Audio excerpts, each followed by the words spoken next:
कल्पना करो, हिंद महासागर के बीचों बीच मौजूद एक रहस्यमयी द्वीप, चारों तरफ घने जंगल, खतरनाक समुद्री लहरें, दुर्लभ जीव और ऐसी जगह जहां आज भी इंसानों की पहुंच बहुत कम है। लेकिन अब भारत सरकार इसी जगह बनाने जा रही है एक ऐसा मेगा प्रोजेक्ट जो भारत का भविष्य बदल सकता है। एक विशाल बंदरगाह, अंतर्राष्ट्रीय हवाई अड्डा और एक नया शहर, बिजली यंत्र और अरबों डॉलर का विकास। सरकार कह रही है यह प्रोजेक्ट भारत को समुद्री व्यापार की दुनिया में सुपर पावर बना सकता है। लेकिन दूसरे वैज्ञानिक, पर्यावरण विशेषज्ञ और कई सामाजिक संगठन चेतावनी दे रहे हैं कि इस प्रोजेक्ट से हजारों पेड़ खत्म हो सकते हैं, समुद्री जीवों को नुकसान पहुंच सकता है और सबसे डरावनी बात, यहाँ पूरा इलाका भूकंप और सुनामी क्षेत्र में आता है। तो आखिर सच क्या है? क्या यह भारत के विकास की नई शुरुआत है या फिर प्राकृतिक के खिलाफ लिया गया सबसे बड़ा जोखिम? आज हम जानेंगे ग्रेट निकोबार की पूरी कहानी, इतिहास, रणनीति, फायदे, नुकसान, विवाद और वो सच्चाई जो बहुत कम लोग जानते हैं। सबसे पहले समझते हैं आखिर ग्रेट निकोबार इतना महत्वपूर्ण क्यों है।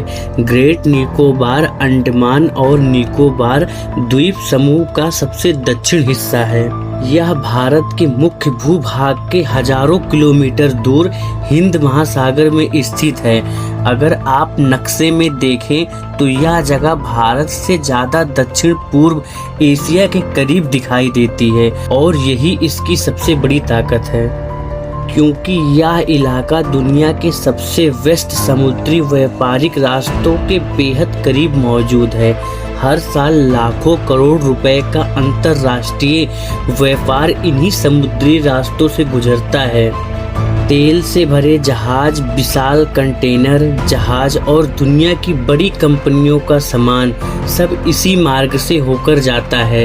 सरकार का मानना है अगर भारत यहाँ एक विशाल ट्रांसशिपमेंट बंदरगाह बना ले तो भारत को व्यापार में बहुत बड़ा फायदा मिल सकता है। आज भारत के कई कंटेनर पहले दूसरे देशों के बंदरगाहों पर जाते हैं, जैसे सिंगापुर या कोलंबो, और फिर वहां से दुनिया में भेजे जाते हैं। इसमें भारत का पैसा और समय दोनों खर्च होता है। लेकिन ग्रेट निकोबार प्रोजेक्ट का दावा है कि अब भारत खुद ऐसा बड़ा समुद्री केंद्र बन सकता है जहां दुनिया भर के जहाज आएंगे।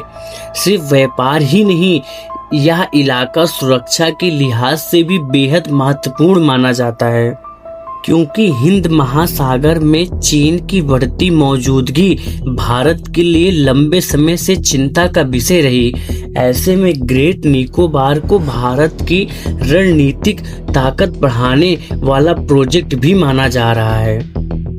अब सवाल आता है कि आखिर सरकार यहाँ क्या बनाना चाहती है। इस पूरे मेगा प्रोजेक्ट के कई बड़े हिस्से हैं। सबसे पहला है एक विशाल ट्रांसशिपमेंट बंदरगाह। यह बंदरगाह इतना बड़ा बनाया जा सकता है कि दुनिया के सबसे बड़े कंटेनर जहाज भी यहाँ रुक सके। दूसरा, एक अंतर्राष्ट्रीय हवाई अड्डा। सरकार का कहना है कि इससे पर्यटन, व्यापार और कनेक्टिविटी बढ़ेगी। तीसरा है बिजली उत्पादन और बड़े स्तर पर बुनियादी ढांचा विकास। और चौथा है एक नया शहर जहां हजारों लोग रह सकें।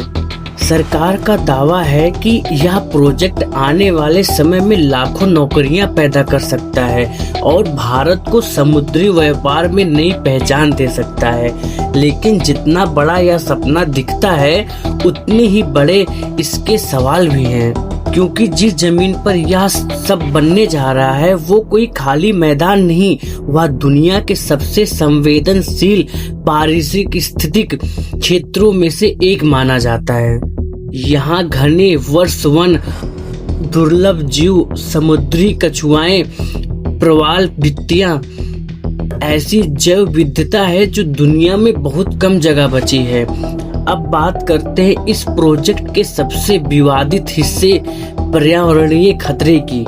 रिपोर्ट के अनुसार इस प्रोजेक्ट के लिए हजारों पेड़ों को काटने की जरूरत पड़ सकती है। पर्यावरण विशेषज्ञों का कहना है कि इतने बड़े पैमाने पर जंगलों में बदलाव सिर्फ पेड़ों तक सीमित नहीं रहेगा, बल्कि इसका असर पारिस्थितिक तंत्र पर पड़ सकता है। ग्रेट निकोबार कई दुर्लभ प्रजातियों का घर है। यहाँ मिलने वाले जीवों में कुछ ऐसी प्रजातियां भी हैं जो दुनिया में बहुत कम जगह पाई जाती हैं। इसके अलावा यह इलाका देरक बैक समुद्री कछुआएं जैसे दुर्लभ समुद्री कछुआओं के घोंसले बनाने के क्षेत्र के लिए भी जाना जाता है। विशेषज्ञों को डर है कि बड़े निर्माण कार्य, जहाजों की गतिविधि, प्रदूषण और लगातार मानवीय हस्तक्षेप से समुद्री जीवन प्रभावित हो सकता है। सिर्फ जंगल ही नहीं, प्रवाल भित्तियों को भी नुकसान पहुंचने की आशंका जताई जा रही है। और प्रवाल भित्तियां समुद्र के सुंदरता नहीं होती, बल्कि वे समुद्री पारिस्थितिक तंत्र की रीढ़ मानी जाती हैं। अगर प्रवाल भित्तियां प्रभावित होती हैं तो मछलियों से लेकर समुद्री जैव विविधता तक बहुत कुछ बदल सकता है। इसी वजह से कई पर्यावरण संगठनों ने इस प्रोजेक्ट को लेकर गंभीर चिंता जताई है। ग्रेट निकोबार सिर्फ जंगलों और समुद्रों का इलाका नहीं है। यहाँ आदिवासी समुदाय भी रहते हैं जिन्होंने सदियों से प्रकृति के साथ अपना जीवन बिताया है। इन समुदायों की जीवन शैली आधुनिक शहरों से बिल्कुल अलग रही है। अब सवाल उठता है कि इतने बड़े प्रोजेक्ट का असर इन समुदायों पर क्या होगा।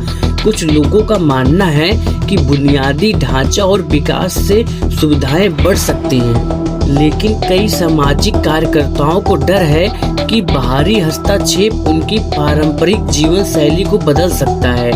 इतिहास गवाह है कि जब भी किसी संवेदनशील क्षेत्र में बड़े विकास प्रोजेक्ट आए हैं, वहां स्थानीय संस्कृति और समाज पर उसका गहरा असर पड़ा है। अब आते हैं उस सवाल पर जिसने इस पूरे प्रोजेक्ट को और ज्यादा विवादित बना दिया है।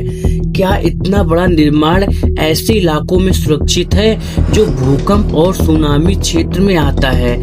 ग्रेट निकोबार टेक्टोनिक गतिविधियों वाले क्षेत्रों के करीब स्थित है, यानी यहाँ भूकंप का खतरा बना रहता है। और दुनिया जानती है कि 2004 की विनाशकारी सुनामी ने अंडमान और निकोबार क्षेत्र को कितना प्रभावित किया था। उस आपदा में हजारों लोगों की जान गई थी, भारी तबाही हुई थी।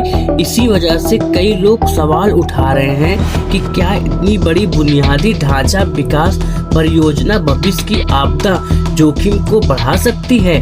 हालांकि सरकार और परियोजना समर्थकों का कहना है कि आधुनिक इंजीनियरिंग और सुरक्षा को ध्यान में रखकर निर्णय किया जाएगा, लेकिन आलोचकों का कहना है कि प्राकृतिक के सामने इंसानी योजना हमेशा सफल हो ये जरूरी नहीं है।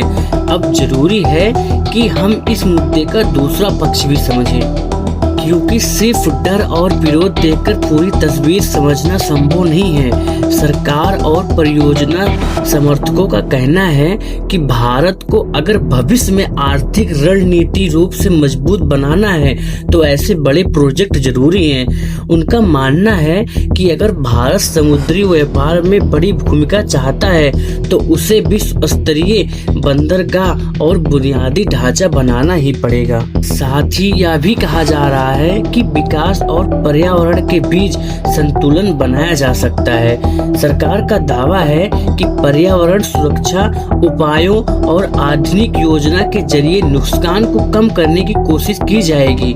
कुछ विशेषज्ञ यह भी मानते हैं कि अगर सही तरीके से काम किया जाए तो यह परियोजना भारत के लिए दीर्घकाल आर्थिक लाभ ला सकती है। तो आखिर ग्रेट निकोबार परियोजना सच में क्या है? भारत के भविष्य की नई शुरुआत या प्राकृतिक के खिलाफ लिया गया एक बड़ा जोखिम?